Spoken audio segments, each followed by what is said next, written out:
CST, live on Facebook and YouTube. Join us as we discuss pertinent issues that relates to you and I with your host, Alinko.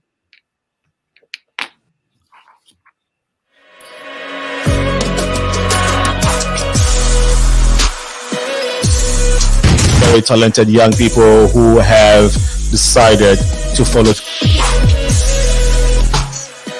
Then another year it starts again. Well, this is different. We should definitely be talking to those wonderful people. Once again, we urge you to share the feed on Facebook.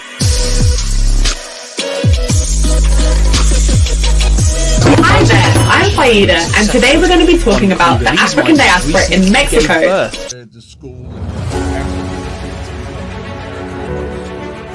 Whether UK likes it or not, I have to leave this country. I became a member and a chief of the Vice Lord all in one day. All these guys, winds are out of the north at Midway Airport.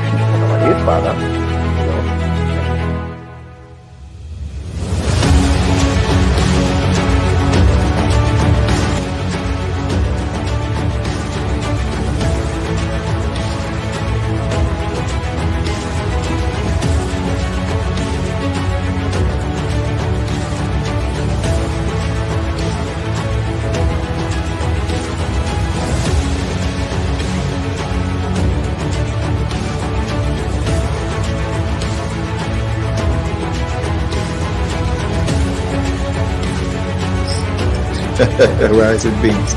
Okay, kids, we have had to come to an end of this beautiful set. It's not about this. This is the inside account of a week that brought the Rainbow Nation to its knees. Right, essentially trying to implement into this.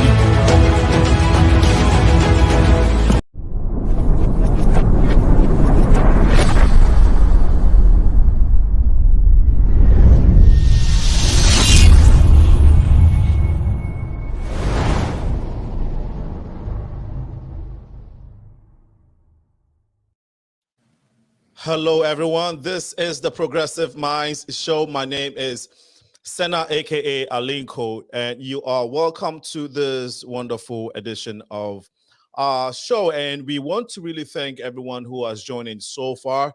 Once you come on, please share the feed so we can get our friends and your friends to be part of the conversation. This is the #1 community building show in the world, and we encourage you all to be part of the community building process by sharing your comment, sharing the feed, and then, of course, interacting with our guest. Is September 28th, 2022, and all too soon, September 2 is coming to an end. We're going to be starting a new month, October, very soon.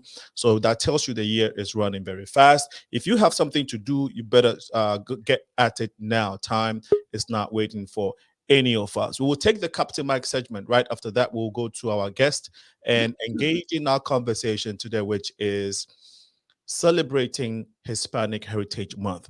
The Hispanic Heritage Month has been going on the entire month. Very interesting activities, very fun ones. Some are intriguing. You see the flags flying all over. We're going to get into the details of why should we celebrate Hispanic Heritage Month, what it is, and some of the challenges that the community is dealing with. So stay tuned with us. This is going to be very interesting. Captain Mike, please take it from here. All right. Well, right now at Midway Airport, we're looking at winds out of the east, just about 5 to 10 miles an hour, 61 degrees, and partly cloudy skies. Well, let's take a look at the rest of the weather for tonight and for the rest of the week. And guess what? We are into a pretty boring fall type weather pattern where we're about 10 degrees below where we should be, which is about 70 degrees. So tonight we're going to get about down to the mid 50s. Going to have a few clouds. And as you can tell, the rest of the week is pretty much going to be the same, where we're going to top out in the mid, maybe to the upper 60s. And we're going to get down to lows in the mid to lower 50s. That's pretty much it. Winds are going to stay out of the east and move a little northerly later into the week. And Wednesday, we might try to get to 70 degrees, our normal high for this time of year, but it'll be a struggle. So pretty much those are guys who like the fall type weather, cooler weather. this is for you. Well, let's get into sports. Right now, we'll look at the international friendly where Ghana defeated Nicaragua 1-0. The Ghanaian Premier League, Asante Kotoko 2, in Swatriman 1. The Phillies are at the Cubs, and the Sox will be in Minnesota tonight. Both games start at about 6:40. And into the health and fitness, guess what? As the weather cools off, we get into cold and flu season. So we'll talk about the common cold. What is a common cold? It's a viral infection, and usually healthy adults like us usually get about 2 to 3 colds per year, and they usually last about 7 to 10 days. And what are some of the symptoms? Runny nose, sore throats, cough, congestion, some light body aches, some mild headaches, sneezing, low-grade fever, and a general unwellness feeling. Not much to it. There's nothing you can really do but wait it out, eat well, and get some rest. But if symptoms persist, go see a doctor. And if you have a fever over 101, shortness of breath, heavy wheezing, severe sore throat, severe headaches, or severe sinus pain, yes, call your doctor or your medical professional. Now, how do we stay away from colds? Well, we'll try to do the basics. Wash your hands often, use disinfectants, and disinfect high-touch items, doorknobs, telephones, if you work in an office, areas that people congregate. Try to stay away from crowds. You know the deal. Nowadays, wearing a mask can really help. We know how to do that very well. So also, eat right, exercise, and get enough sleep. I say that to you, and I need to do that myself. So, remember, cold and flu season is upon us. Take precautions. Don't spread it around, and try to not get it yourself. That's the best way to deal with it. And with that, Sina, we're going to go back to you. Thank you so much, my brother, for the updates. I also read recently, even though I already know, but you keep coming across these articles, just health tidbits, and one was stressing on the importance of sleeping early, at least getting 8 hours of sleep. Some people say, 5 or 6 is good enough. No. But so I think 8 hours works, but in this country, people can barely get 8 hours, right? Crystal, you run a couple businesses. I'm not an early bird. I tend to sleep in and work late. We're open till 1 every day, and my operations can run past 1. I know. I'm tempted to ask Captain Mike to clarify that, but I know he's not a medical doctor. He's just so I'm not gonna.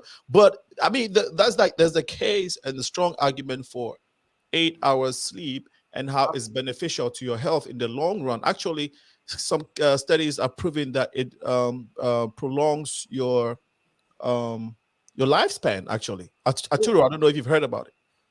Yeah, I've heard about it, but it's funny, with me personally, it's the older I get, the less sleep I require. I just wake up. I wake up and it's like, what do I do now? It's like, I actually get like 6 hours to sleep, 6.5. And I try to stay there long because I know, and I read those reports that, your body does need sleep, but it's like, I'm awake and what do I do? Yeah. And Captain Mike, I know. Yeah, go ahead. I know you're going to say something. Oh yeah, remember from last week when we our topic was preventing Alzheimer's and dementia. Yep. Sleep helps refresh the brain.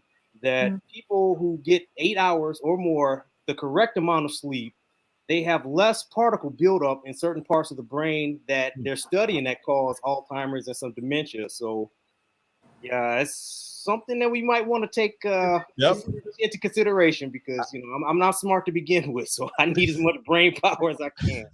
And I can understand that in your profession, you are a pilot. So is that like a requirement?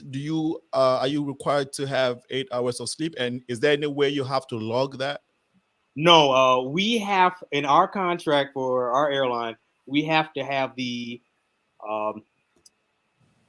opportunity to get 9 hours of rest before any trip. So whether some people can't sleep.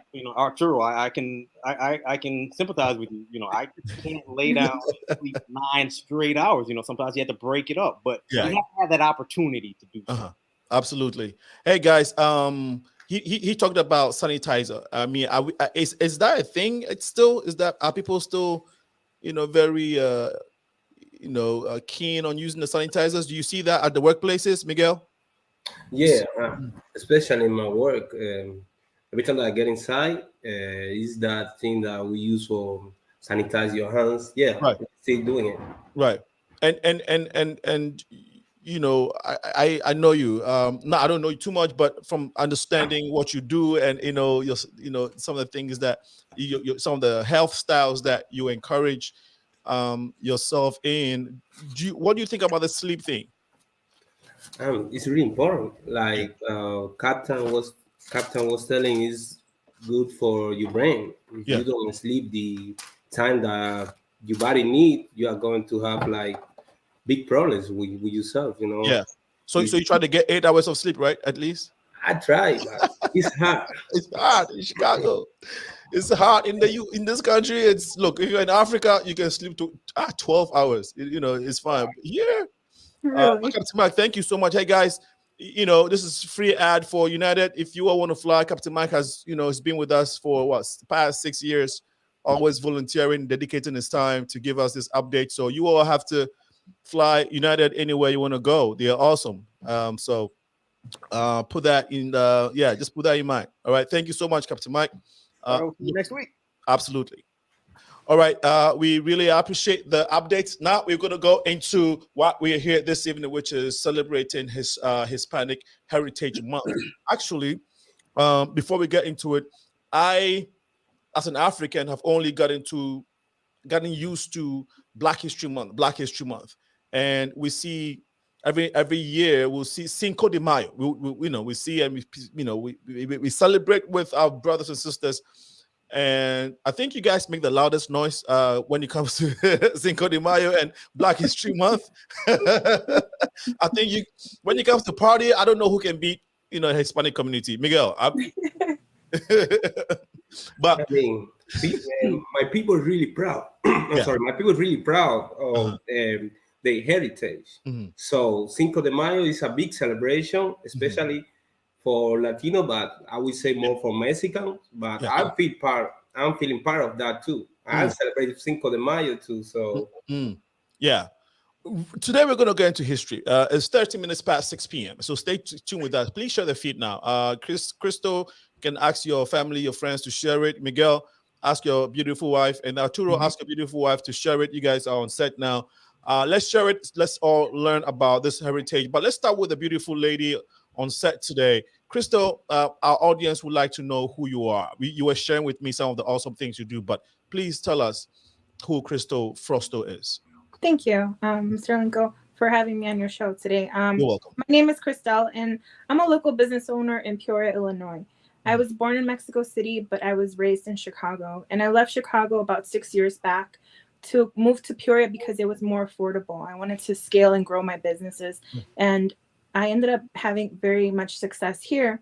And now I have a couple of businesses. Number one is Tequileria Wine and Spirits, a boutique-like liquor store where I'm able to bring products from Mexico, such as pulque, micheladas, mezcal, tequila, those types of things. And it's makes me very proud because it goes back to my heritage and my roots with my grandfather and him working in the fields and me being taught that, mezcal is a drink of the gods. It's respected. It's used to heal people. It's used as a rubbing alcohol that people use on their body. And even during COVID and the pandemic, you see small towns still using those remedies with herbs today. So it's pretty incredible. Also an activist with the Hispanic community, and I vice chair of the Greater Peoria Hispanic Chamber of Commerce. So very honored to share my experiences and help others through the journey of opening businesses, supporting businesses, and preserving our culture. Powerful. Thank you so much for sharing, Miguel. So for the purposes of this conversation, we will call Miguel CHARMANIK. He will tell us what CHARMANIK stands for, what it means, and all of that. But CHARMANIK, please go ahead.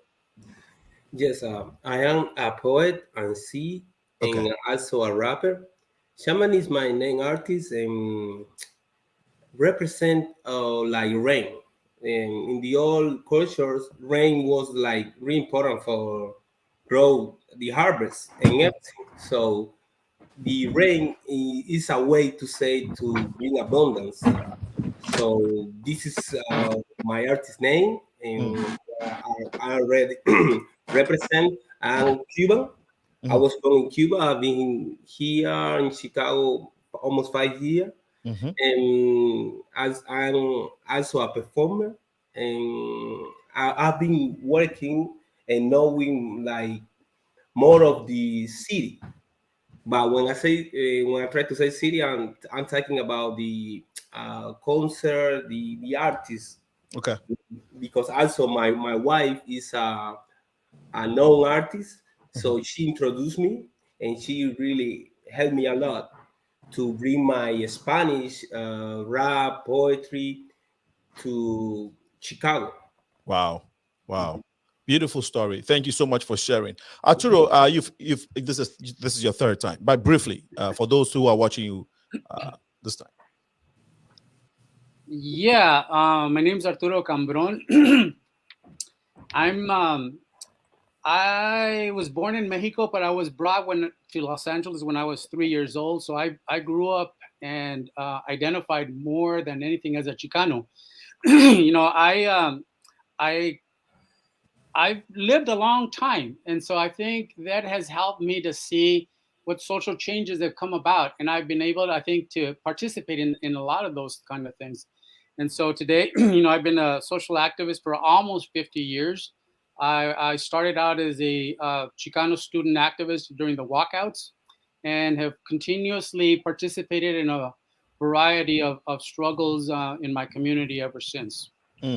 Thank you so much, Arturo, for sharing this. What is heritage? What is Hispanic Heritage Month?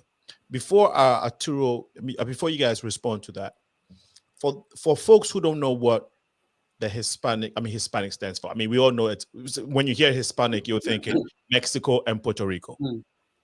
So I'll say, Crystal, I mean, you Arturo can take this. What countries or communities makes up the Hispanic community, and is Hispanic equivalent to Latinx? You know, because we hear these words interchangeably. So help us break it down for us. I'll say Arturo and Crystal. Who wants to take this? Crystal, you look like you're ready. Go ahead. Sure.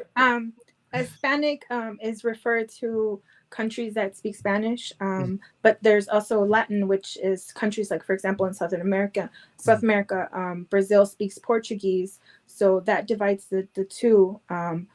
So the language is really the difference, but also the X is for gender neutral. So okay, the pride is there. It's just defining, you know, countries that speak the Spanish or language or other languages as well. Okay. Arturo, do you want to clarify? It's not clarified. Do you want to add anything to what she said?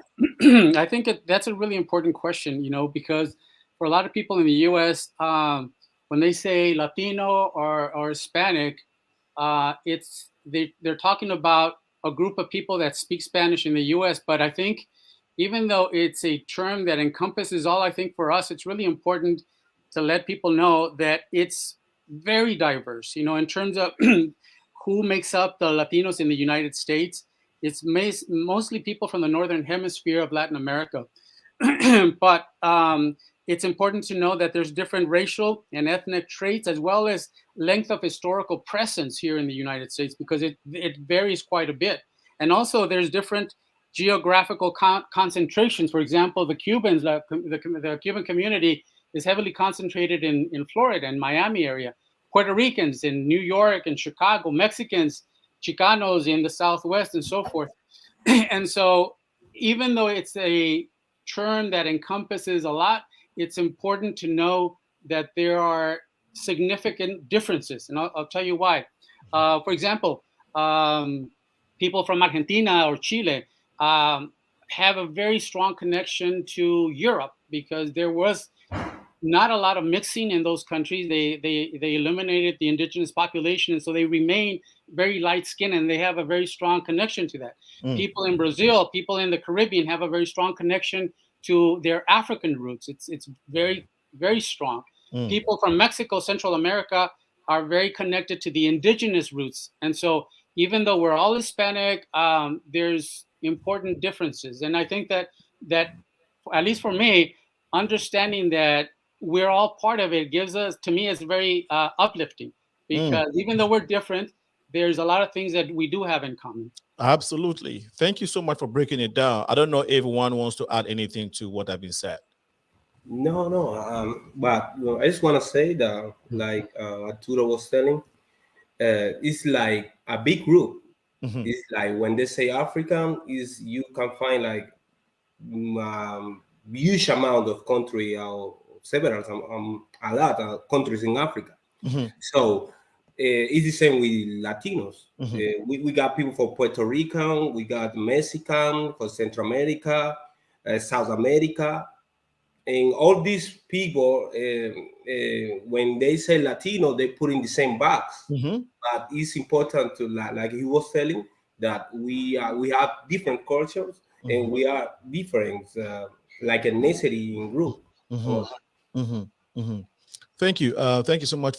So now we have a good background of the Hispanic community. I think that alone can be an hour show, because there's a lot of richness there. There's a lot to learn from that.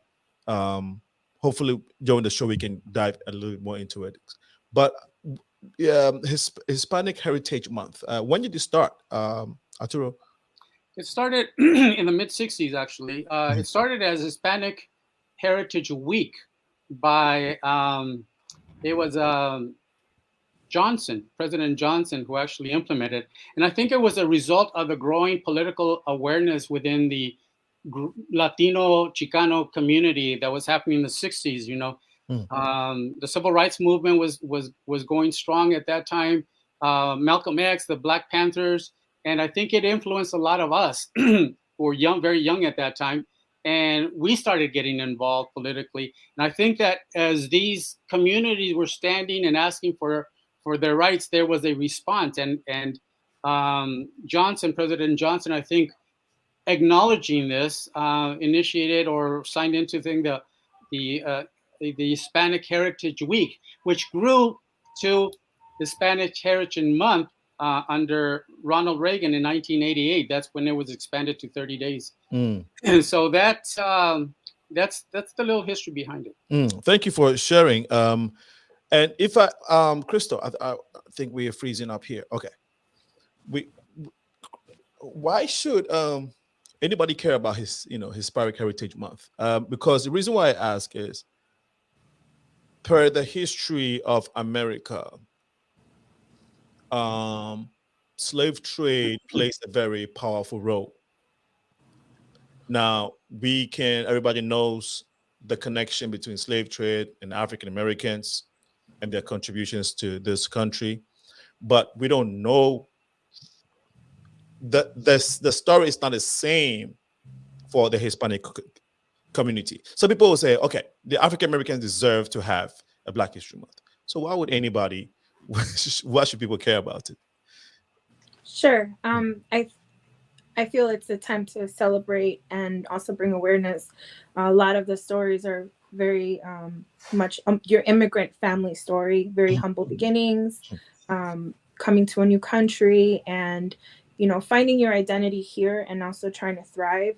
And reasons some families leave their countries is they're escaping poverty or crime, and coming here and thriving. Fear does tend to have an impact in our community for those that are undocumented. But even still, with those challenges, we've accomplished. Right now, we're one of the leading booms in small businesses, especially Latinas themselves, opening businesses, going to get degrees. It's a shift, and it's time to bring awareness and celebrate that. Hispanic Heritage is time, a lot of celebration, but when the celebration is done, we're celebrating the liberty we have, and it's what are we doing to impact or contribute to that liberty, and take that further. And for me, it's all economic, empowering businesses, empowering business owners, even if they are undocumented or documented, is how do we contribute to this country where we are today, pay taxes, and continue to, not settle for how things are today. Thank you. Miguel, feel free to respond to the question that I asked Arturo earlier with regards to how it started. If you wanted to make any comment, please go ahead and do so. But also, I wanted to respond to the same question that I asked Crystal. Why should everybody, a lot of people care about care about the Hispanic Heritage Month? I think that it's really important celebrate the Hispanic heritage, because it's a way that we recognize the achievement and contribution of the Hispanic American champions who have inspired others to achieve and succeed. And actually, we just see America, and America is an immigrant country.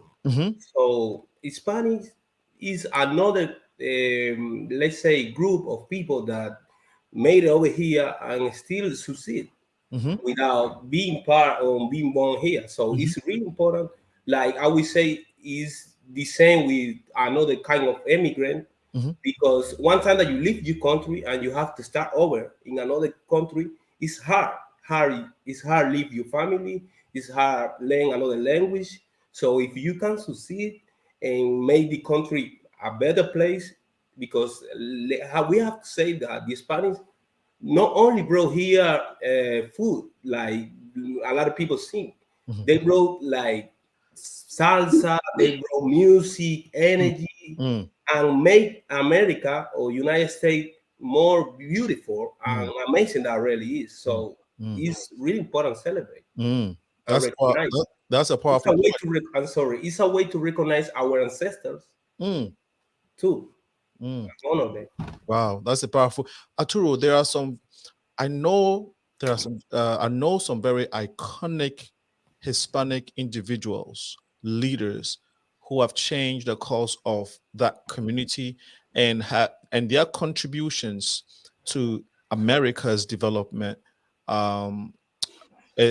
is enormous, is huge. I'm sure you probably have a few names or organizations. Would you mind sharing? Sina, can I before I do that, can I comment a little bit about your previous question though? Because it's your show. You can do anything you want. Because I'm a little conflicted by the whole concept of the Hispanic Heritage Month. You know, obviously I see it as a positive thing, but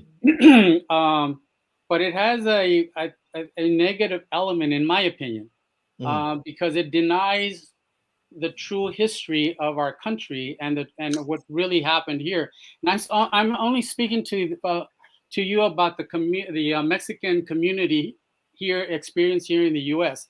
You know, the idea I think that is being presented, and you hear it all the time, is that United States is a country of immigrants, and that we should welcome everybody, and so everybody should kind of like love one another and so forth, which on the surface I think is a very good concept, but it denies our true history, you know, and especially with the Mexican community. I want to stress that. First of all, we are not all a country of immigrants. You got to remember that there were millions of Africans that were brought in chains, not as a voluntary process.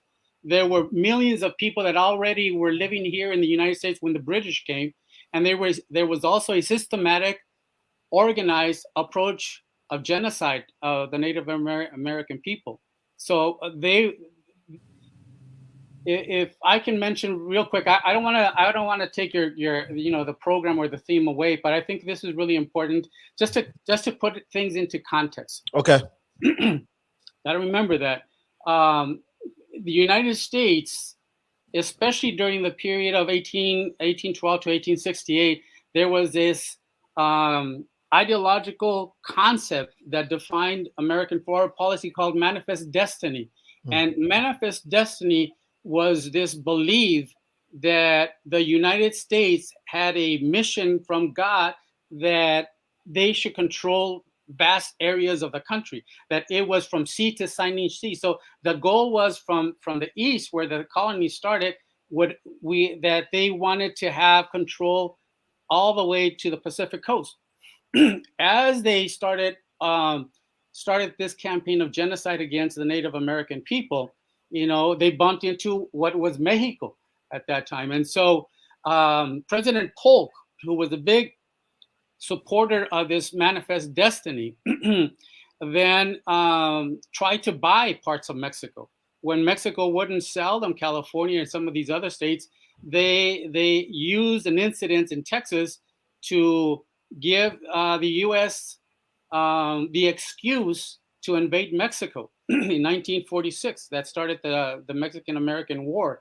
And so when the United States sent its Marines into Veracruz and into Mexico City, and also blocked the Pacific coast, they had Mexico cornered.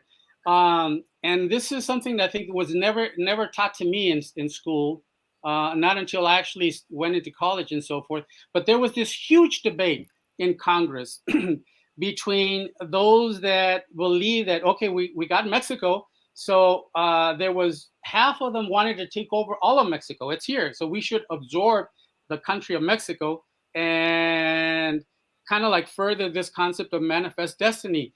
There was another half who was saying, wait a second, and these were kind of like the racists were saying, we can't absorb Mexico because they're dark people. And so they were very clear in terms of they wanted to maintain the United States as a white only or a white dominant country. And so they compromised and they said, well, okay, we'll take the northern half of Mexico, which was sparsely populated. And so we'll leave, the majority of the dark-skinned people in Mexico. And so they forced this treaty called the Treaty of Guadalupe Hidalgo, 1948, in which they forced the Mexican government to secede 55% of the Mexican territory. And so in exchange, they paid Mexico 15 million pesos, which is a fraction of really what the lands were. But not only that, not only what they were worth, but the fact that they forced the government into saying basically, this is now our land kind of thing. And here's 15 million so that we can legally say we bought, all this territory. The Treaty of Guadalupe Hidalgo was clearly saying that all the Mexicans that lived in these states would be respected. Their rights would be respected. Their language would be respected. Their traditions would be respected. And as soon as it was officially made, obviously they ignored all of those treaties and they basically took over everything. There was a campaign also of populating all of the states that were Mexican, that used to belong to Mexico, by the Homestead Extension Act of 1862. Basically, they were bringing in a lot of the white people from the eastern part. They gave them 160 acre lots for them to just populate it. So what happens to a lot of my descendants? I know several of my friends who trace their lineage to before California, Texas, Arizona, New Mexico was taken over by the U.S. And so, there's a phrase in our community that says, we didn't cross the border crossed us. And that's a historical fact. And so when people say, we're all foreigners coming into this country, well, no, look at history. That's not true at all. And why is this important? I think that because of this concept, if people accept, first of all, a lot of people don't realize the structural racism that continues to exist in our country. And so if people say, well, okay, the playing field is level, everybody has the same opportunity to make it. When you actually look at the numbers, the Black community, the Hispanic community has very little access to education in terms of graduation rates, has very little opportunities to advance. I don't want to contradict our compañera Crystal, because obviously she's proving that there are possibilities of doing it. But for the overwhelming majority of our people, we don't have generational wealth. It's because of these kind of things. And so to say now, well, if the field is open and it's level, and if you don't succeed, then it's your problem. It's your reason. you know, that our communities are so marginalized and so forth. So anyway, I'm sorry if I took it in a different direction. I didn't mean to, but I just needed to say that because it's a false premise. It's a false narrative to say that, you know, we're all immigrants. No, the Native American people are not here. The Mexican people were not here. The Africans that were forced here, you know, they were not immigrants and so forth. So just to clarify that. Now to your second question, obviously there's tons of people that I admire, from Cesar Chavez to Lucia Parsons Gonzalez, people who've dedicated their entire lives to making this country more equal and more fair and more just. You know, and I think this is people that obviously a lot of people don't know about it, because we tend to be a society that glorifies the wealthy, that glorifies the athlete, that glorifies the artist and so forth. But to me, it's like unknown people who work hard so long just to make this a better country. Wow. Crystal and CHARMANIK, I know you guys have been listening quietly. Any comments, contributions you want to add to what Arturo just said? Yeah, Crystal, you can go if you want. Oh, no, he can go ahead. Okay, Miguel. No, if CHARMANIK, if you don't have any comments, we can go to the next question. But if you want to add to anything that he said, you can go ahead. I mean, I agree with him. I mean, yeah, a big part, I agree with him. Let's say that the European changed the world. They control the world and they did everything that they want. That is the reason why I'm black and still I'm speaking Spanish. Even my name probably is not the name that I will get if that happened already. You know what I mean? What I try to say that also with all that happened, that is terrible. I know, I agree with Arturo.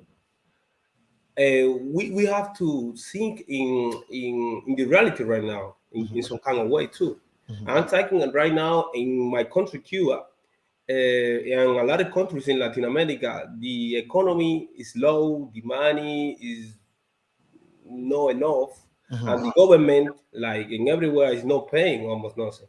So America and US represent the dream that for some people and some immigrants, the opportunity to change their life. It's not just a dream. It became true if you can make it. And in one time that I know that when I'm telling this, I have actually thinking about it, because it's not easy make it. That was what Arturo was telling. We don't have the same opportunity because we are the immigrant, or because we are black, because we are Spanish. But still, I can say that it's a low, but it's possible to do it. So it's better have the hope than to have nothing.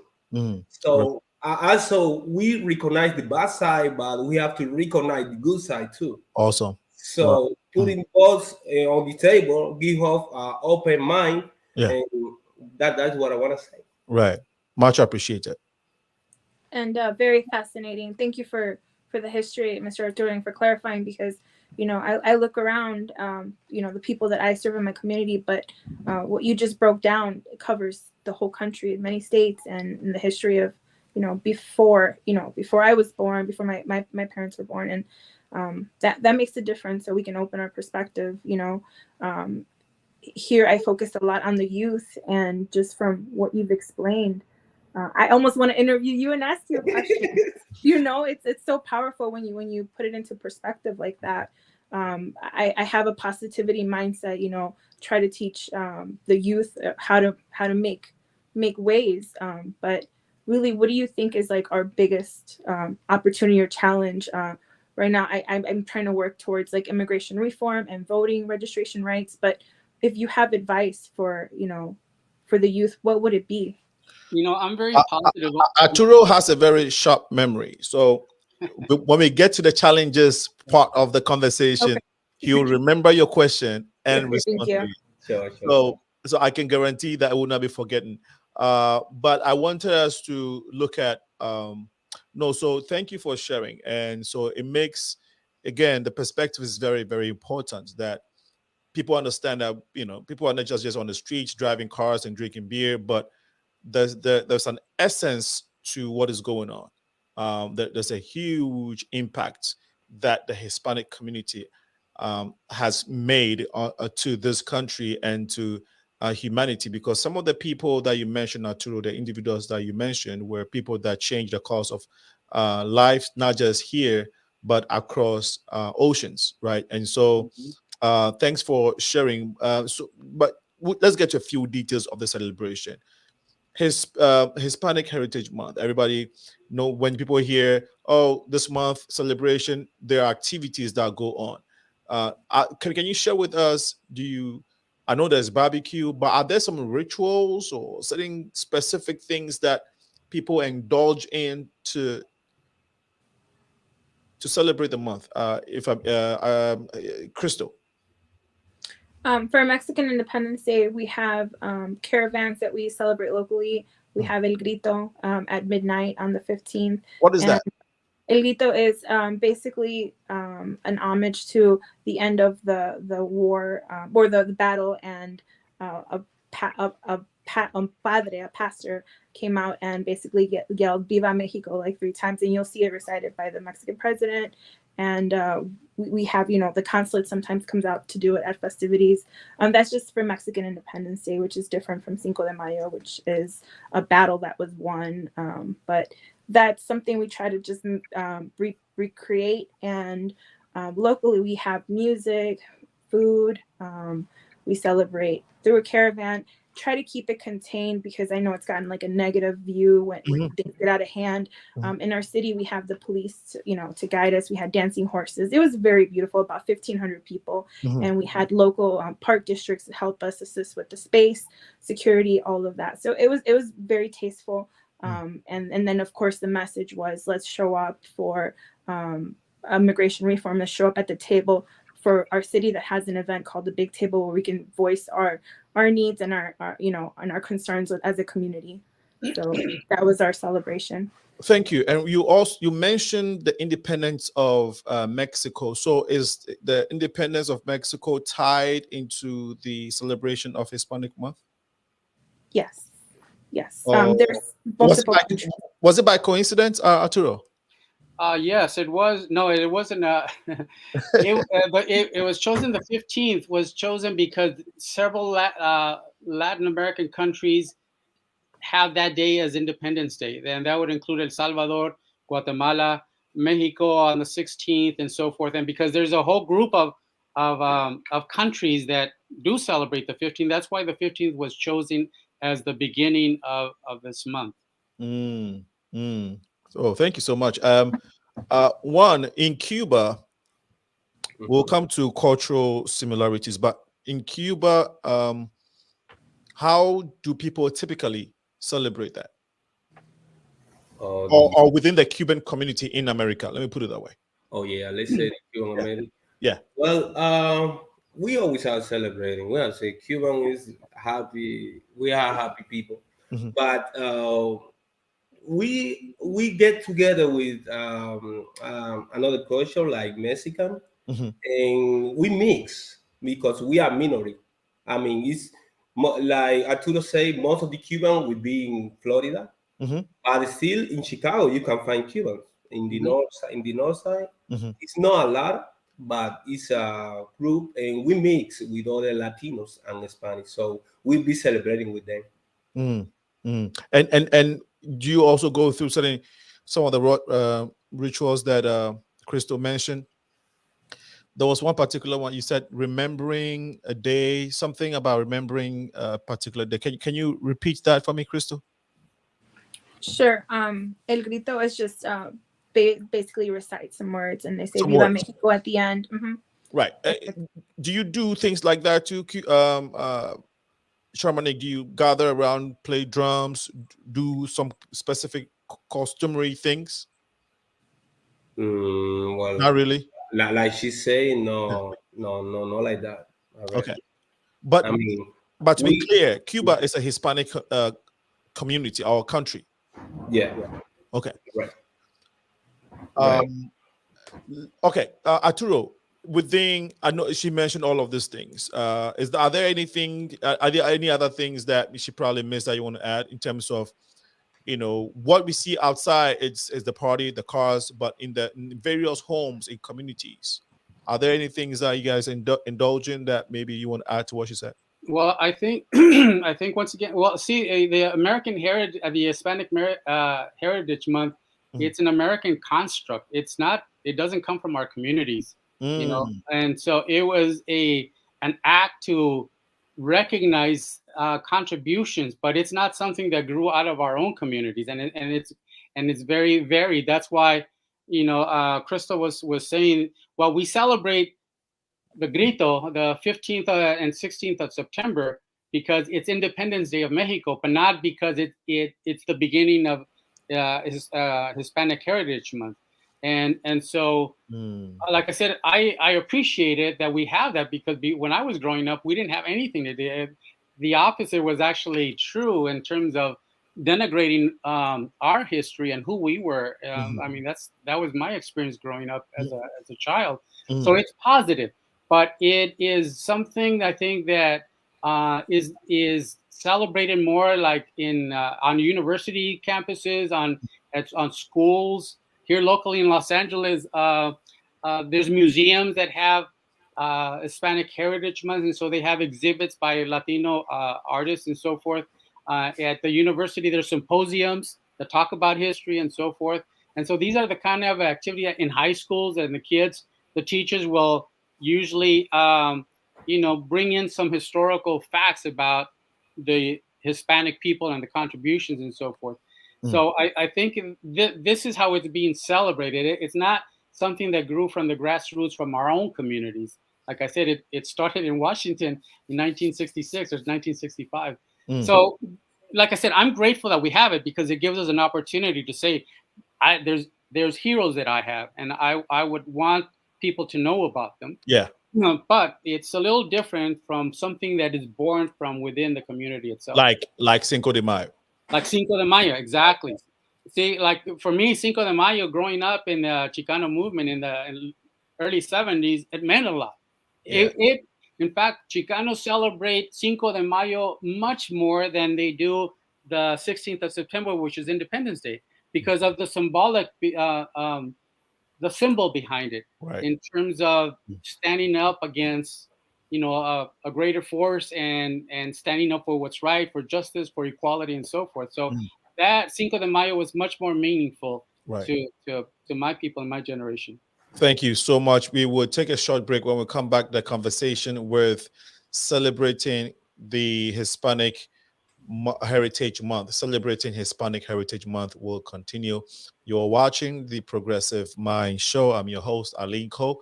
Share the feed while we take this short break. We shall be right back.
Thank you so much for joining the show. We are back to the conversation celebrating the Hispanic Heritage Month with Arturo CAMBRON. We have Juan, Miguel, CHARMANIK. CHARMANIK is his artist name. That is not his last name. So we have CHARMANIK with us, and we also have CHRISTELL, FRAUSTO. They are here discussing the importance, relevance, and significance of Hispanic Heritage Month. Please join us. You can pass your comments, ask questions as we indulge. I'll come back to CHARMANIK. What do you think that as Hispanic people, what do you think you should be doing? Not just you, but Hispanic people should be doing to uplift the heritage, the culture, the community.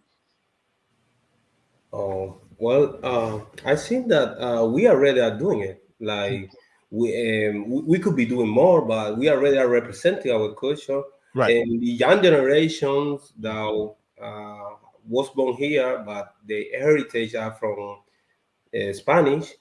They are thriving. Some of them are working. Some of, no, not just working. I mean, like they are integrated to this country and try to do his best. I think that we are ready, and like they are more conscious about what they are and where they belong to.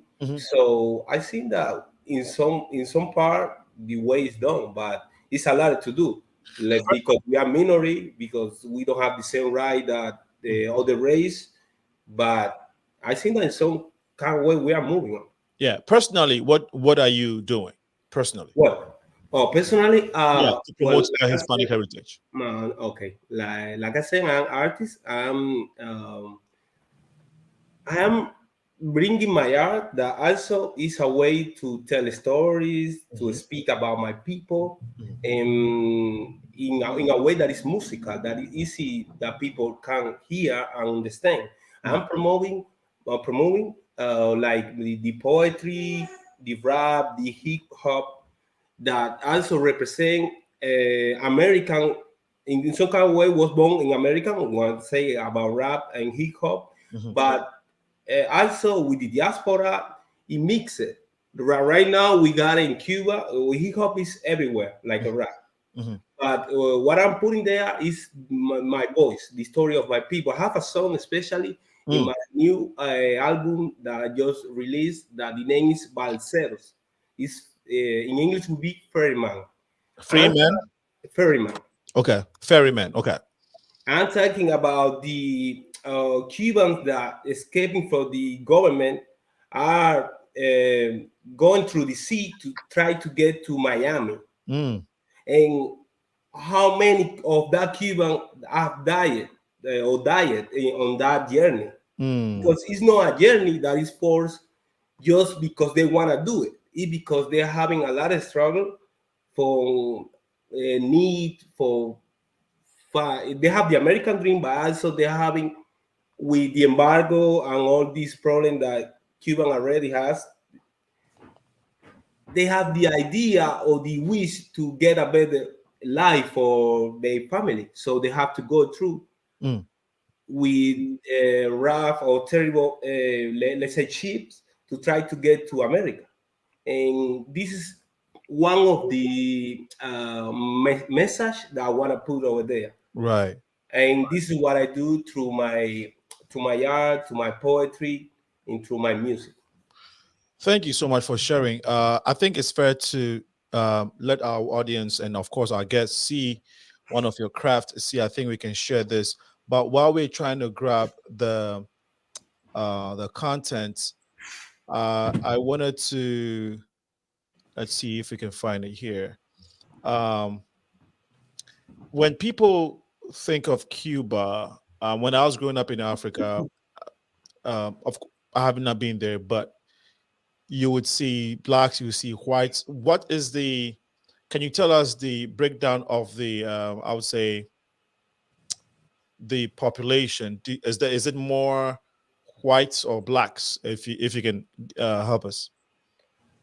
I can say that we are a mix. Okay. We have been mixing from the beginning that they brought the Negro, the African, and the Spanish. We are a mix right now.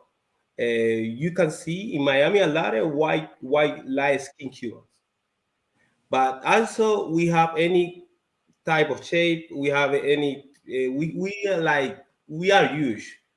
You can see dark brown light, but what happened that when in the 90s, most of the light skinned Cubans that have the money for leave the island, they came to Miami. So when people think of Cuban, think about the light skinned Cuban, but it's a lot of Cubans. If you have the opportunity to visit Cuba, you're going to see a lot of shapes, a lot of tones, a lot of colors.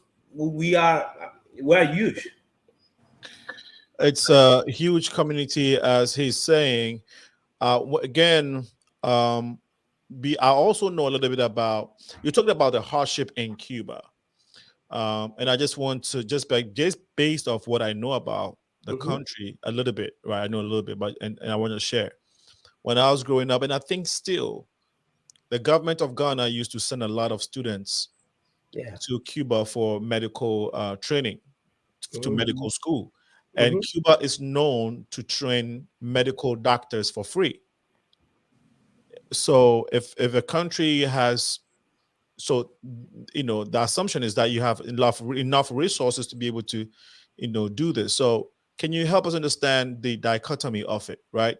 One, you're producing a lot of doctors, you're producing sugar and coffee, but there's also this poverty, extreme poverty you just narrated. So yes, I just wanna resume this or telling this that Cuba have a revolution that, like, most of the revolution are great in the beginning. We did, or Fidel Castro did a lot of things for the people. That was in the beginning of the revolution. We were able to educate most of the countries around in actually help Africa with daughters and all that. But in the dark side of that is I would say communist propaganda that from a government that control everything. Just think in one thing: if the government control everything that is going on the country, what they don't want that you hear, you won't hear. The only that you're going to hear is the accomplishment and the propaganda that they create. So everybody's blind side. Everybody that is inside is not able to have a voice. I'm not telling any country is perfect. I am saying from my perspective, from my eye, and have been through that the Black Cubans have a hard life over there. It still is racist. It still is we don't have the opportunity to get a work or be really like if you try to go to university, let's say this, it still is like a class, a group, or like Cubans that are not going to allow you or don't give you the same opportunity they're going to give to their group. Like we are separate. And it's something that nobody are able to say because just one party in the government is something that already is creating a lot of drama between Cuban from Miami that are the Cuban that left the island and the Cuban that are inside. I thank you for sharing, my brother. CHARMANIK is a musician. He's a rapper and also a spoken word artist. He tells his story through his art. We'll be trying to get a video. Looks like the format is not matching our system, so we're not able to play it. But Miguel, you were free to give us a freestyle of a poem, one of your favorite music, if you want, if you choose to, because I think we're having that technical challenge because of the formatting. But while you prepare yourself, I'm not, just take your time to, come up with something. Let's listen to Crystal and Arturo. Same question to CHARMANIK. I don't know if you unless you want me to repeat it. If you remember, please go ahead.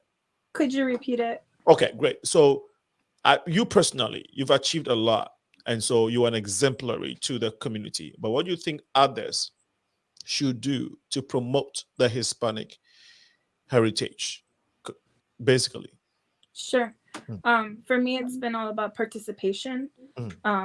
I myself don't have a lot of education. I got kicked out of high school and I dropped out. Well, 17 to open my business. Why? Because I had to work to support my family. And it's just seeing a need, and being the oldest daughter, trying to help my family, and it was a struggle. You said you got kicked out of high school? Yeah, I got into fights. I was not following a very traditional path. And there was a lot to that, but my parents ultimately supported what I did, and I got back on the right path with mentors, and it basically led me down a path where I was able to be successful. But sharing what I went through it started with sharing what I went through with other kids that were having trouble in high school. So I started talking to them on my block where my business was. I'll have you continue from there, but something important that you share. Yeah, I want to see if you can go back to it. You said you veered off the traditional role, if I heard that correctly. You say you were not following tradition. So I want you to explain that. I didn't go to school I didn't finish school to learn. I learned what I had to learn to open a business and try to survive and try to help my family and retire my grandparents in Mexico. Right. So it was survival mode continuously. Okay. And but initially, what did you aspire for versus what you had to do? I didn't know what to aspire for. It was my father had a deportation case. It was constant hiding, fear. My parents were scared to even buy a home or a business. So a lot of that trauma actually fueled my future as an adult. So now when I'm successful in my businesses, I'm able to create relationships, find resources, connect people. It's all about leadership and participation. You don't need permission. You don't have to be someone, anyone can participate and make an impact in the community. And it's throughout me trying to get my business to thrive. I went out there and networked, and I found a need. I got a pulse of the city. What was the need? And I started connecting people, connecting events, and, working together, building up those relationships. And now we're united. And so my contribution to Hispanic Heritage Month to the year is to gather people and inspire them to participate, because, we talk in what is the term diversity and inclusion. But if we're not participating or we're not in the game, what's keeping us out of the game? What's keeping us from ourselves to see ourselves as being able to make an impact? And it starts with conversations, relationships, and then connecting the dots. And all of a sudden, you're involved in many things. I have people showing up now to government events, healthcare events, things involving the schools for the children, cultural, healthcare. We dabble in everything because it's a large enough city, small enough town where we can make an impact. And we've seen the most movement we've seen in 10 years in the city, in the Hispanic community, and it's growing. So we're preparing and strengthening those relationships within ourselves to make an impact. We don't have to know everything. We just have to be willing to participate. And that's the message that we've been successful with here in Peoria. That is very powerful. And you also got an award from the Peoria City Council, something like that? I've gotten a couple. The DCO recognized the Hispanic Chamber for our work in advocating for Hispanic businesses that had undocumented owners to receive relief during the pandemic, because there was no relief. The last grant actually included ITIN business owners.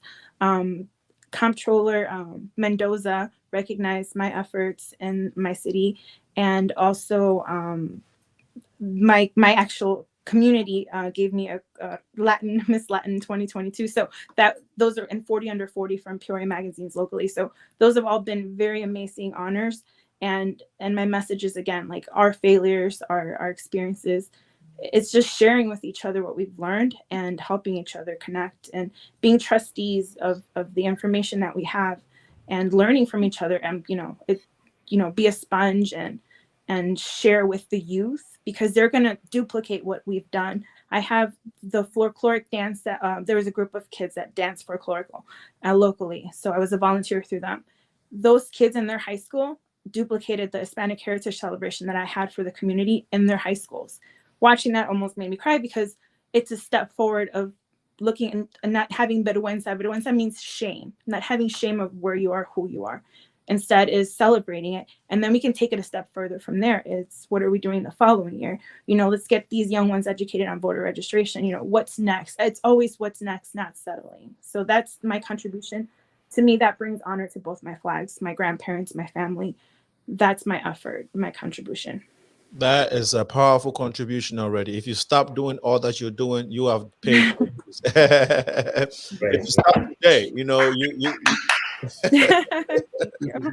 also, Arturo, I don't know if you wanted to add anything to what has been said so far. It can be something else. You don't have to follow, you don't have to respond to Yeah, I would like to comment. I think I would like to tell both compañero Juan Miguel and Crystal that I applaud the fact that they're stepping out and doing things, but I think it's also important that to realize that the opportunities that we all have today, and you talk about, you know, immigrants coming here to this country because there's opportunity, but that those opportunities were because people before them had to struggle to open the doors. You know, when I remember when the first day that I went to elementary school, to kindergarten, you know, it was a different time. And like I said, like Crystal was saying, is the issue about vergüenza, the shame was being This pushed. song is dedicated to all my Cuban people that have been dying on the sea. Trying. I'm sorry, I think we had a feedback. Please go ahead. Yeah, and so things have changed. Like I said, when I went to kindergarten, the very first day, they registered me. They changed my name from Arturo to Arthur, and so that was the beginning of this culture shock. Is like that they made you embarrassed of who you were. Like I was made fun of because I brought tortas for my lunch instead of sandwiches. I was made fun because I spoke Spanish with an accent or English with an accent. You know, I got called wetback and taco bender and all this is my experience back in 1959, 1960. And so, you know, you have a whole generation where, you know, you're beaten down and so forth. And the fact that there's been movements in terms of demanding your rights to the point where now you are and Crystal was saying that now they have folklorico dancers in their schools and so forth as showing pride of who you are. That happened because a lot of people before her, you know, they got busted in the head. You know, they went to jail so that the universities could be open. You know, I remember when I went to UCLA, the very first time I was the only person of color in all my classes. You know, there were no people of color at that time. This was in the early 70s. I remember how I would have to park outside the campus parking lot because I didn't have any money to get to pay for my student parking. So I would park in the streets. I can't tell you how many times the cops were called on me, and the neighbors would stop me, and I would be frisked while I was carrying my books to school because they said, well, somebody called and they said, somebody, you don't look like you're from the neighborhood. I mean, that's what the cops would tell me. I mean, it happened all the time. So to go from that experience in the early 70s to now where Crystal and Juan Miguel have these opportunities, I think, you know, it shows that progress can be made. And I would only say, in terms of what would I recommend for other people to come back, is to realize that nothing happens unless people get involved. Right. You know, and change doesn't happen simply by knowing about it. One thing is to become conscious about it, but it only takes you so far. It's realized when people become involved and active and say, you know what, I'm going to do something to make it better for the next generation and so forth.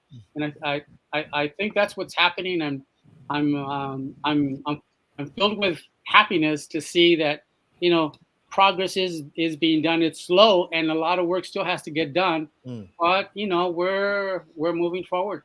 Yeah, we're moving forward. Wow. Thank you so much for sharing. On that moving forward note, we have to move forward to a short commercial break. We shall be right back after that. You have been watching the Progressive Mind Show. We are talking about the Hispanic Heritage Month with Arturo CAMBRON, Crystal FRAUSTO, and Juan Miguel, aka CHARMANIK. So okay, while we do that, okay, we shall be right back after this.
Aglo Bolingbrook Lighthouse is a network of caring women. We are a dynamic global movement with a single mission to see God's purpose fulfilled on earth as it is in heaven. Our mandate is every nation touched and every heart changed for God. We invite you to our prayer meeting every Saturday and breakfast meeting held every last Saturday of the month from 8 a.m. to 9 a.m.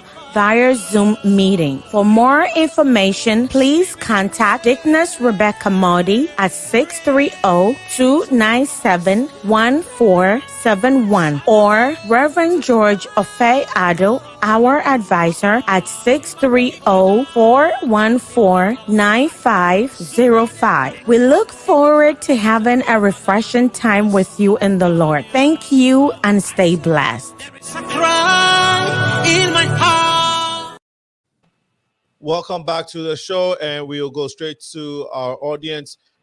If you were looking for flyers, website, logos, business cards, brochures to be done, you can reach us at info.progressiveminds@gmail.com or call 815-409-9123. You can also go on our social media pages, theprogressivemindshow.com on Instagram, and send us a message. We will give you quality websites, flyers, banners, business cards, logos at a price that will be any market price, but will still give you a very high quality product. We are known for this high quality artwork. So feel free to reach out to us. We will give you, we will take care of your artwork at a very decent price. Now let's go back to our audience here.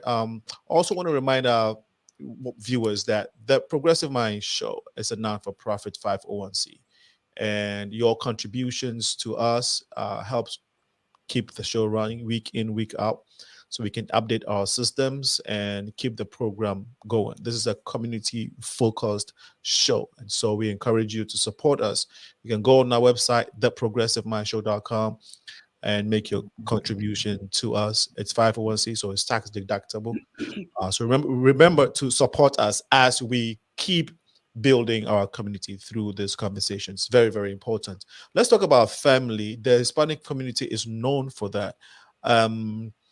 Now, during this month, during the celebration of your heritage this month, do families take, special times to bond, do special things to enhance that family unit that is known to be strong in that community? And I would like to start with Arturo.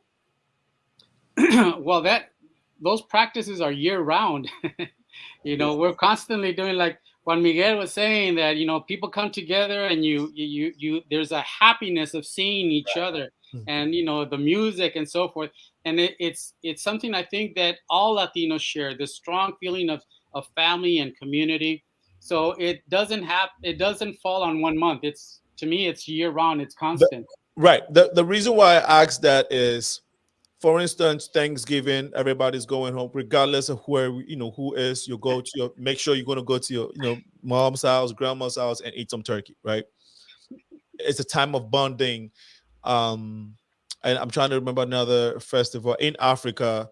There are certain festivals that people take time to acknowledge family. Everybody travels home, and so I'm wondering if during the celebration of the Hispanic Heritage Month, are there times and days that after all the noise outside, do you do certain family rituals that to enforce that strong bond that you all have?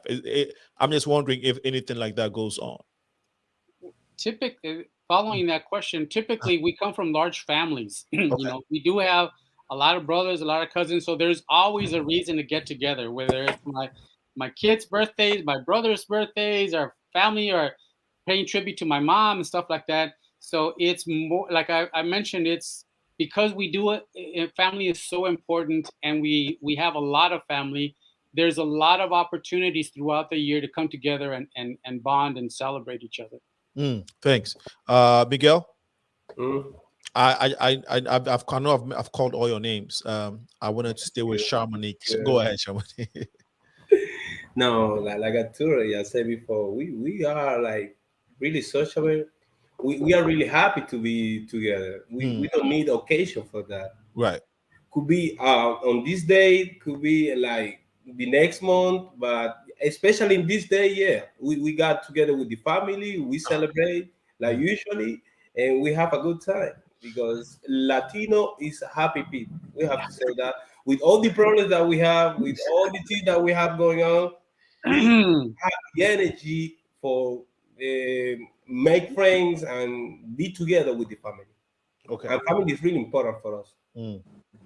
Thanks for sharing. Crystal, anything you want to add to it?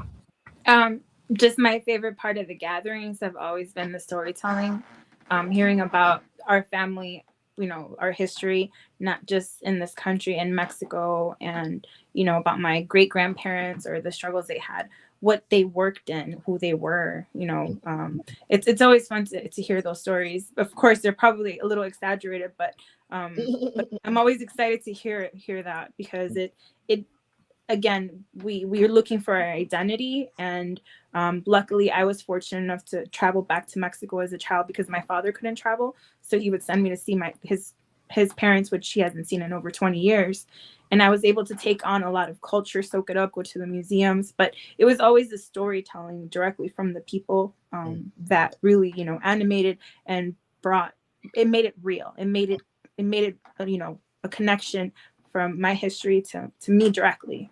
Right. Okay. Thank you for you all for sharing. Really much appreciate it.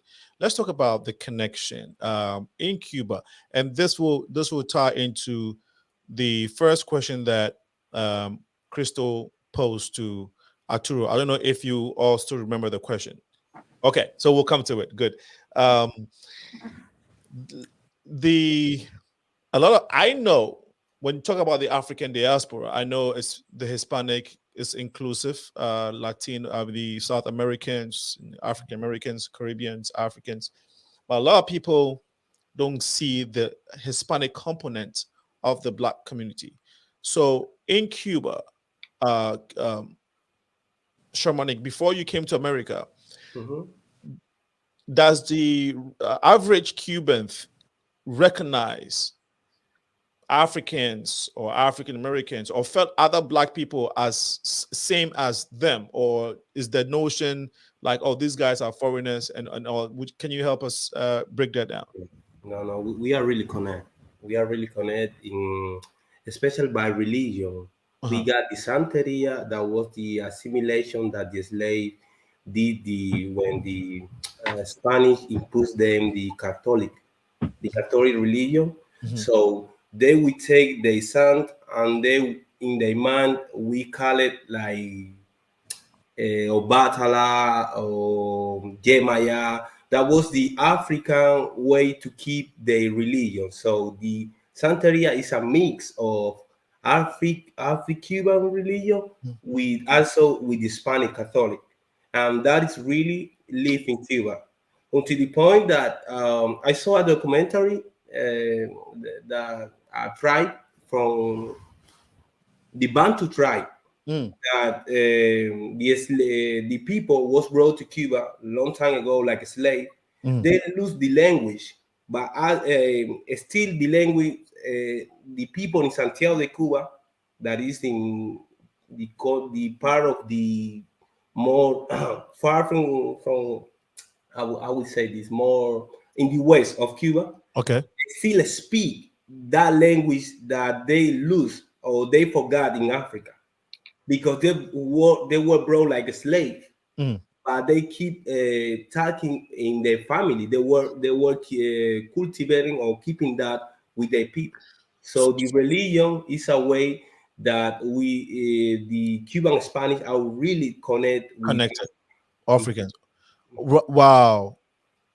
So this is the general consensus. This is something that most Cubans accept and acknowledge, that Cubans and Africans or other blacks are connected.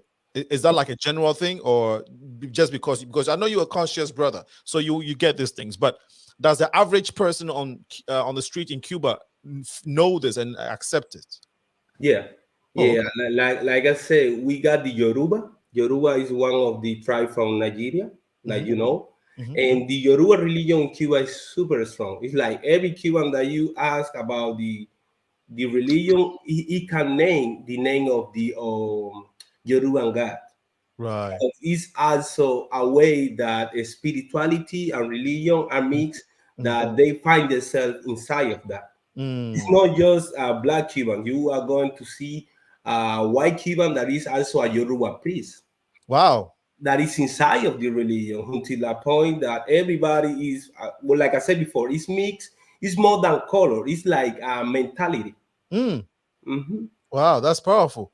That's powerful. And I guess you said you are connected through religion, spirituality, and I guess food, dressing, culture. I mean, fashion and food as well. Do you share those? Well, the food, no, like the religion. Okay. The food, I mean, the food, I got connected when I came here to Chicago. So I got inside my Nigeria family, and I got introduced to the jollof, to the a lot of amazing Nigeria food. Right. Also reminded me something that my grandmother used to make, but we didn't call it like that. Right. So you see, so when you came here okay, so now that you're enjoying a lot of African food, you can connect it to what Cubans, would cook. The old Cubans. Right. And then, so there are similarities, right? The way we make our food. Okay. And I think the same thing for you, Crystal, right? Do you think that Hispanic folks in your community, at least in Chicago, acknowledge that they belong to the bigger black community, which is, the other blacks? Is that a general sentiment in the Hispanic? I don't think it's general, because if you look at entertainment and TV and like growing up watching novelas or like soap operas or movies, you didn't see equal representation, and so you don't realize that a lot of countries have a lot of Afro influence, like Dominican Republic, La República Dominicana. If you go to South America, I mean, a lot of countries have it in the food and the music, and it doesn't represent equally. And then there's colorism within the Hispanic community. It's an issue. I mean, being light skin or dark skin, it's judged. And so it's starting to be refreshing to see that dark is beautiful. Like, my mother is darker than me. My grandmother is even darker. And I remember growing up and my mother telling me, oh, you should wear this color. It doesn't look good on me. And it was her insecurities because that was placed into her. So I don't think it's a general consensus, because what we saw was controlled by a lot by media, and it wasn't the message that dark is beautiful. So it should be, because realistically the numbers, I mean, Mexico in 2015 added to like their type of census that you can identify as an Afro-Mexican. And that was the first, and that was in 2015. So, times are changing, but I don't think generally, no. Generally, yeah, and I think that's a bigger issue, which takes us into the challenges that we identify, or the challenges that are in the Hispanic heritage. I mean, Hispanic community, right? So let's touch on that. We'll go straight to the question you asked. So let's go back to it. I don't know, Arturo, if you remember the question. Again, please feel free to respond to any thing that has been said already, Arturo, and then if you can respond to the question that Crystal asked. Sure. Before that, can I just add a little bit to what Yes, Crystal started to say? absolutely. She mentioned that in 2015, it was the first time that it was asked as a census question in Mexico, and there was 2 million Mexicans who identify as Black in Mexico for the very first time. So it is changing. There is a movement within Mexico to highlight and recapture the large and important contribution that Black Mexicans have made in Mexican history. And because it is true, it's very significant, but it is something that's not taught to us in school. Like I mentioned to you before, at the previous time that we talked, Vicente Guerrero was the second president of Mexico, and he was Black. The leader of the one of the two key leaders of this Mexican Revolution, Morelos, who was also a priest, was also a mestizo Mexican, mulatto. The last president of California, the last Mexican governor of California, Pio Pico, was Afro-Mexican. And so in these last elections, when they elected López Obrador, the progressive president in Mexico, instead of bringing in like the typical, usually wealthy upper crust of Mexican society, he brought indigenous tribes and Afro-Mexicans to stand with him to accept the nomination. So these are signs of change. These are signs that communities everywhere are taking back what rightfully belongs to them. And in Mexico's case is, the large contribution that Afro-Mexicans have made in our country. Thank you so much. Thank you. I think we all agree that it's very important that we are seeing each other the same, so everything you just shared, CHARMANIK and Crystal, goes to speak to the commonality of the bigger Black heritage, right? The bigger Black family.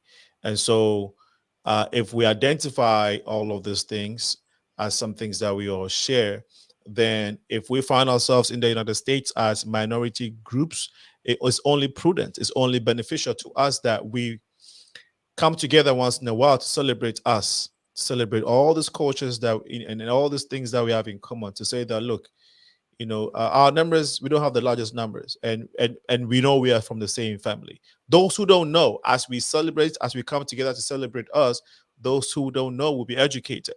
So I think that Black History Month, Hispanic Heritage, Africans have a lot of festivals, but we can tie it together. We don't have to call it a month or a celebration of a whole month heritage. We have programs which we call it the exchange ceremony. The exchange ceremony is where we identify all these groups and say, let's come and celebrate our culture, our humanity, and our beauty as a people. And so there's something that is ongoing. In the days to come, we'll share more of it.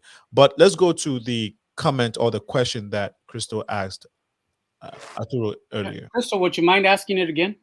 Yeah, just with having such a great perspective and knowing the history, like I think a few years ago I might have been too shy to come on this show because I didn't feel like I had enough knowledge to share, my perspective. But now I just realized, it's important to make an impact. If you had a message to the youth that they're still finding themselves, their identity, and where they can make an impact, what do you think is really crucial to our future of our youth and maintaining our culture, movements? Like what would really help push the envelope further in our community? You bring up a really important point that we haven't talked about, is like, who is the Hispanic community in the United States? You know, we are 20% of the population now. It's a community that is growing. We have roughly about 65 million Hispano Latinos, and composed, like I mentioned, from different countries and so forth. But we're a very young community. The average age is 38, and 31% of all Hispanics are under 18. So we are talking about the future, and I think that the impact that this community, this group has, will have a major impact in terms of the course of our country and the direction of our country.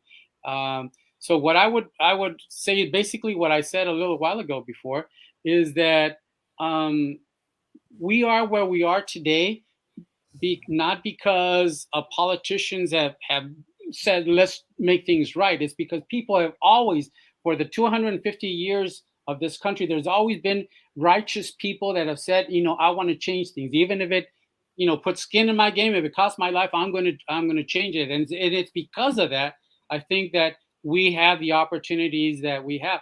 I barely was allowed to go to the university. My kids now can go into any school. You can go to any school.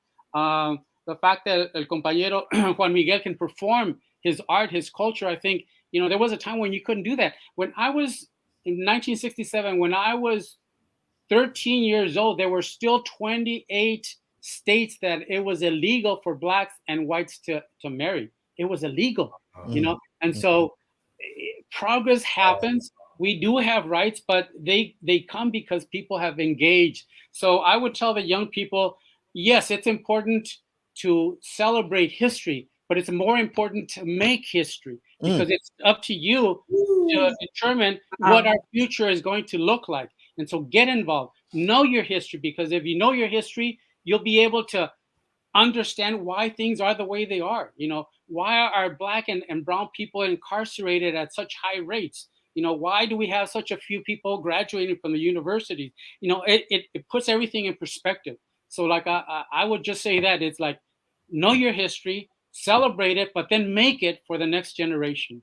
That is powerful. That is so powerful. Thank you so much for sharing, Arturo, as always. Really appreciate it. Is Christianity the major or religion in the Hispanic community? Crystal?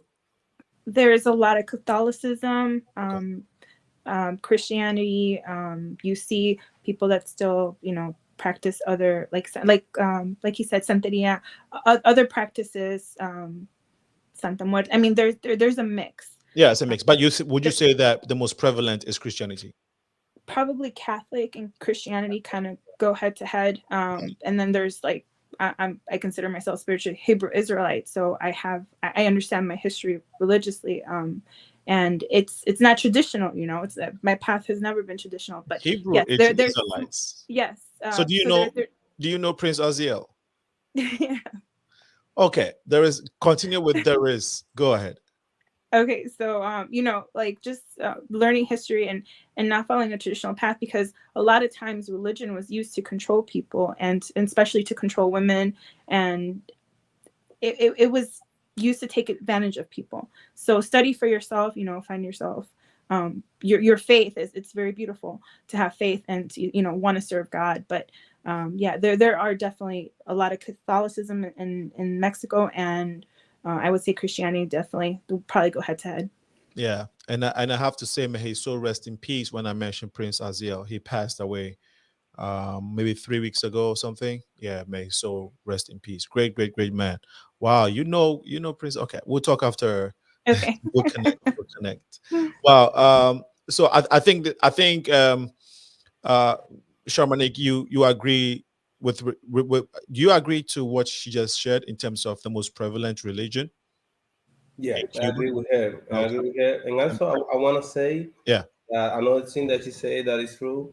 The religion is a lot of people are exploiting. A lot of people are using the religion for terrible things, because they know that people need religion. So, but like she say, I identify myself like a spirituality. So it's a way to say that I believe in my own way. Also, I respect everybody religion. Religion. So Yeah, but I agree with her. Okay. For Spanish people, the Catholic and the Christian would be the more the practice of the religion. Okay, so we still have been having challenges in getting the video played, even though I have two versions of your video now. So now I believe now that, well, I think it's a technical issue with our system and not your video. So please pardon us. But why worry about video when we can see a live show? I mean, any of your favorites, either a poem or a line, any of your favorites you want to share with us? Okay.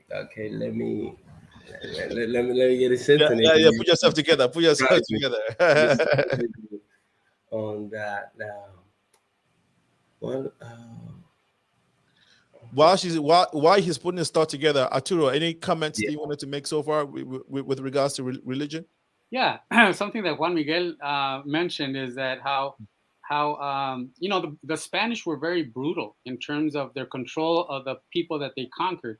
In Cuba, they didn't allow a lot of the religious beliefs that the people had, and the same thing happened in Mexico. Mexico was mostly an indigenous population who had their own religion and so forth. And so, but people at the bottom always find a way and to succeed and to kind of like deal with the oppression that existed. In Mexico, we do celebrate the Day of the Dead, and Day of the Dead is very ancient. It's an indigenous culture that goes back 2,000 years old, with the belief that there, during this period of time, there's a portal that opens up between the spiritual world and our world, and you commune with them. Now, the Spanish outlawed any type of any traditional belief system, and so the Catholics do have the All Saints Day, which the indigenous people kind of like slid it under there, and so it was authorized by the church. Yeah, let's honor All Souls Day, but really the indigenous people were celebrating their own traditions, and they were not remembering their ancestors. They were communing with their ancestors. Something like when he's talking about the Santeria, it's like every community finds a way to maintain their belief system under whatever system that exists. Same thing happened in music in Mexico. There's this genre of music that's traditional to the state of Veracruz. Veracruz is a Caribbean state, very strong connections with Cuba. And when the Spanish brought the African slaves, they settled in large percentage in Veracruz and also in Guerrero and in the coastal regions.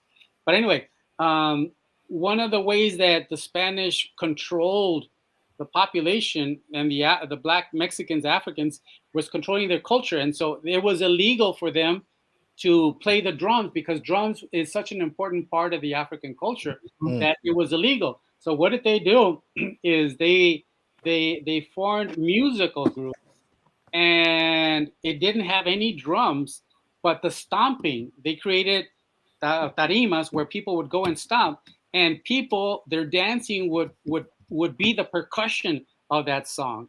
And so even though it was illegal for them to drums, they found a way to maintain their culture. And so you have string instruments, but it's the participants in the community that stand up and provide the percussions. So that was just like something that struck me when he was talking about the Santeria, but they found ways to bring it back in there. Thank you so much. Let's see if we can play this right here. This song is dedicated to all my Cuban people that have been dying on the sea, trying to reach the American dream.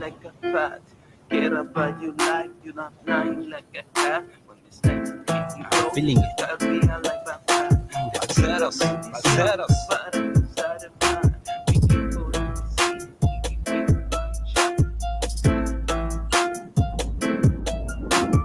Knowing where to go, you should not be looking back. Now be ready for the change, it is coming like a fact.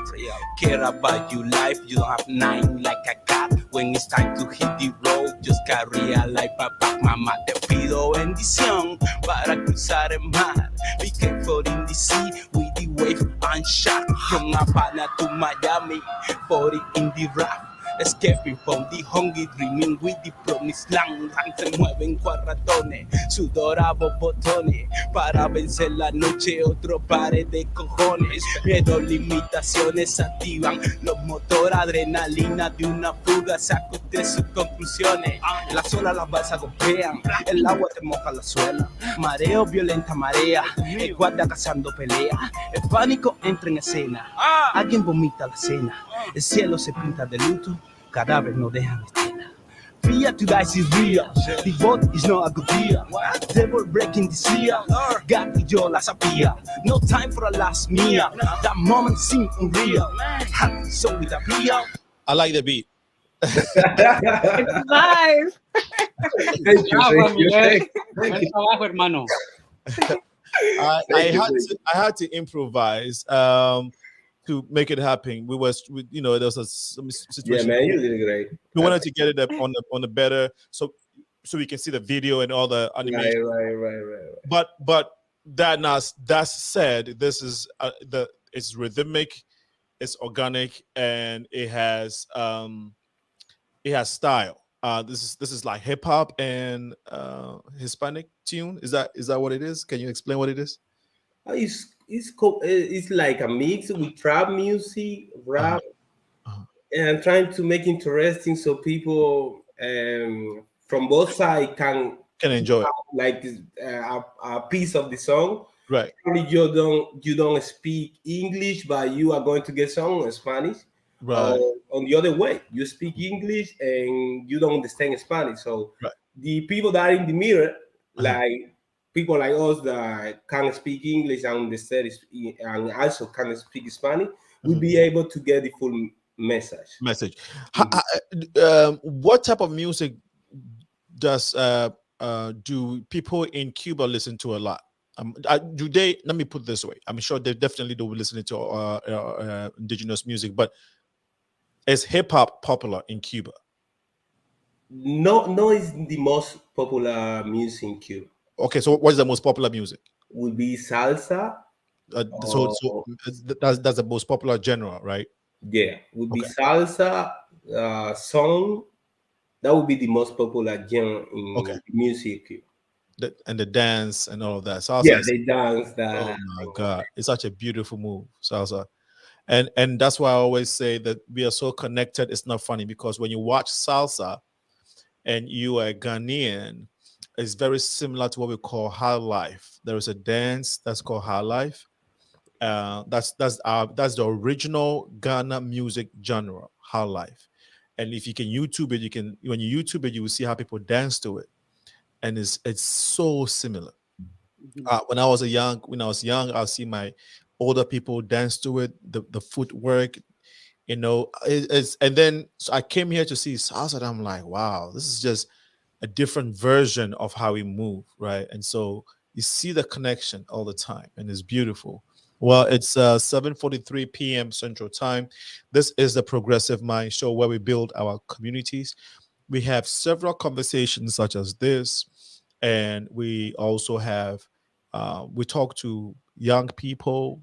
We talk to all kinds of organizations that have resources and are trying to promote it or trying to get it to the communities. Elections is coming in November, so we'll be having a lot of the politicians here to sell their message to us. So we encourage you to tune in, follow our channel on YouTube, Facebook, Twitter, and on Instagram. Share our page, share the message that this is the only platform that engages the community to talk about the things that are relevant and that are pertinent to regular folks. We would like to close in a little while. It has been very educative, fun, and culturally insightful for me, and I hope it has been for you as well. And so I'll just give my audience the last words. We will start with Crystal. No, we started with a lady, but this time we'll end with a lady. Let's begin with Charmanik. Charmanik, even though we played your music, if you still want to do a poem, like 10, 20 seconds. Yeah. Let's do it. I mean, let's do it. You ready? You told me like 3 times. I can let you without do nothing. So okay. I'm going to do some, but it's going to be in Spanish. So you're not going to understand, but still you're going to enjoy it. You'll be able to enjoy the poetry. All right. Okay. So 30 seconds, 30 seconds, right? Yeah, 30 Something seconds. quick. Thank you. Yeah. Esto sale del momento, esto es pura poesía. Estamos conectados, ya tú sabes, con la musa mía. Todo lo que vemos ahora es parte de la fantasía y este hipo sale suave y sin medida. Ahora se le estamos haciendo en esta pura conclusión. Tengo rima que me sale pura, fresca el corazón. Todo lo que digo es verso, ya tú sabes, sensación, eso que sale en mis venas, eso que sale a sazón. Soy de la tierra de caña, de Celia Cruz, de la luz. Hace rato que lo veo, hace rato que no veo. Esta poesía me esmero, que sale de mi cabeza, pura inspiración, todo lo que tengo es belleza. Thank you. Yes.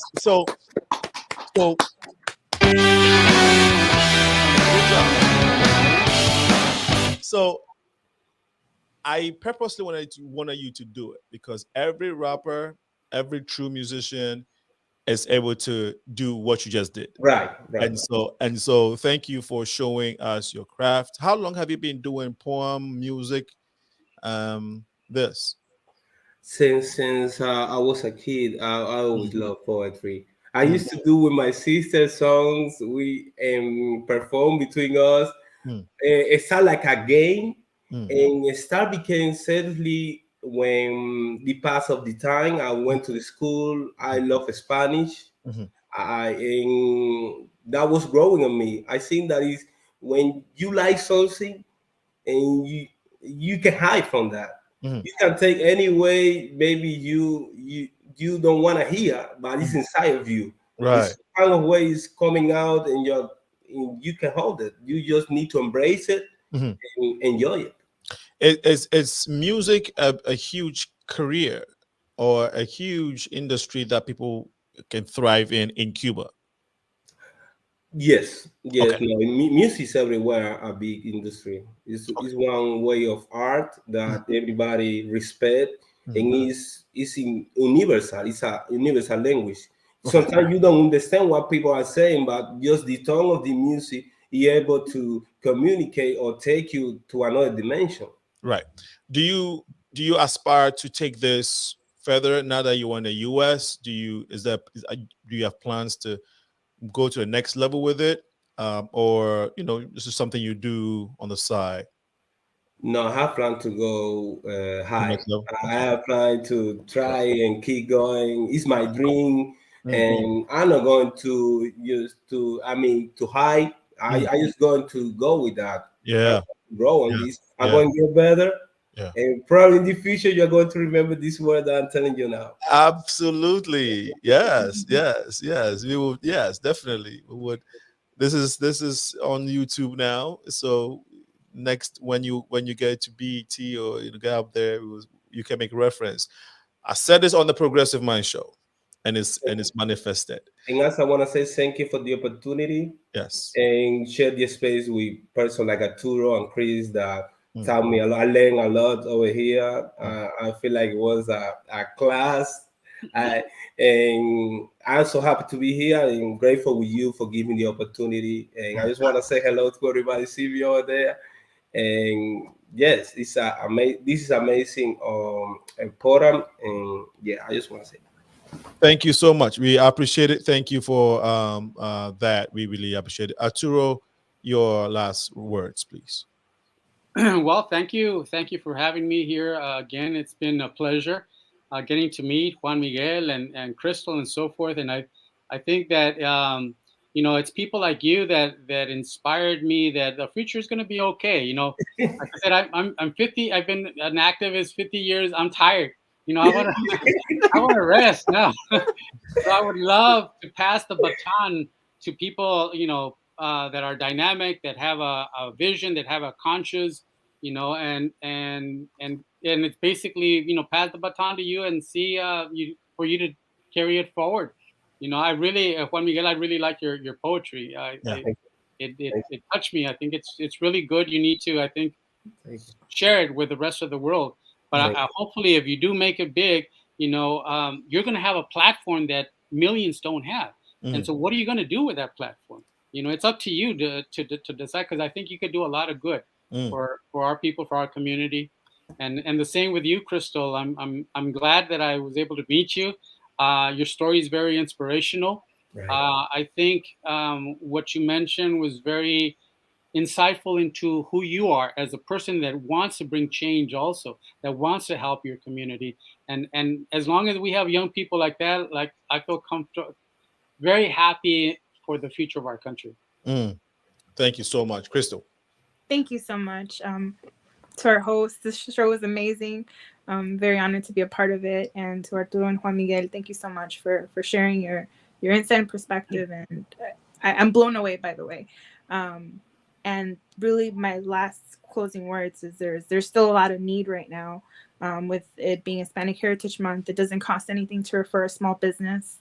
It doesn't hurt anything to share TikTok or, go on Instagram, give a like, give a review, and help promote the businesses and the economy that way. And also, some of our countries have been impacted, like Puerto Rico with the hurricane, and Mexico with the earthquake. So, if you want to give back, find a local organization somewhere that you can make an impact back to, the home countries. There's always going to be a need, but to not give up hope and, paying it forward. Thank you so much for your sacrifices and your work too. Thank you so much, guys. I have learned a lot. I feel at home and I am inspired. Crystal, it's so inspiring what you're doing. CHARMANIK, your story is powerful. Thanks to your beautiful wife for allowing you to come. I know she's one of the big Afro musicians in Chicago and arguably in the United States, in Africa. She's been on stage with, oh my God, like a top international artist, Crystal, you can look her up. Her name is Ugochi. You just Ugochi. Everybody knows Ugochi. Top artist. And I know that CHARMANIK, you're on stage, you're doing some festivals. You've started some tours with her now, right? Yeah. Okay, great. And so that's a beautiful thing to see. And Arturo, as usual, your impact, your wealth of knowledge is immeasurable. We appreciate you for coming and always gracing the show and blessing us with your wisdom. To our audience, we really want to thank you. Susie says, very informative. Thank you so much, Susie, for being part of the show. Bella says, thank you very much for sharing so informational. Okay, blessings. And then Facebook user says, very informative. Thank you so much. Big up from Mr. Candyman. And this is from, we have Laura CAMBRON, Mrs. CAMBRON. Thank you for being part of the show. Great and important information. We are very grateful. Remember that if you need your website, logo, flyers, business cards done, you can reach out to the Progressive Mind Show or info@theprogressivemindshow.com. No, info.progressivemindshow@gmail.com. Oh my God, this is what tiredness do to you. I've had to do 8 hours and then come and do the show and prepare for the show. So info.progressiveminds@gmail.com. Shoot us an email. We'll be more than happy to assist you with your flyer needs, websites. And again, we'll beat any market price that's out there. Remember to support us on our website. Your donations are tax deductible, so please feel free to support the Progressive Mind Show. We're also looking for volunteers in the area of production, grant writing. The work is huge, and we need the support. So grant writing, production, social media management, video editing, please reach out to us. We are on social media everywhere, and we'll truly appreciate it. Well, on that note, we want to thank our audience once again and our guests for making this show a success. Next week, Wednesday, we shall be here. We will be resuming our Sunday shows very soon. But next week, Wednesday, we will be here discussing matters that are very pertinent to the communities. Remember, to whom much is given, much is required. I've been your host, Alinko. My guest, Crystal. CHARMANIK, and ARTURO. Guys, have a wonderful evening. Bye-bye. Bye. Bye.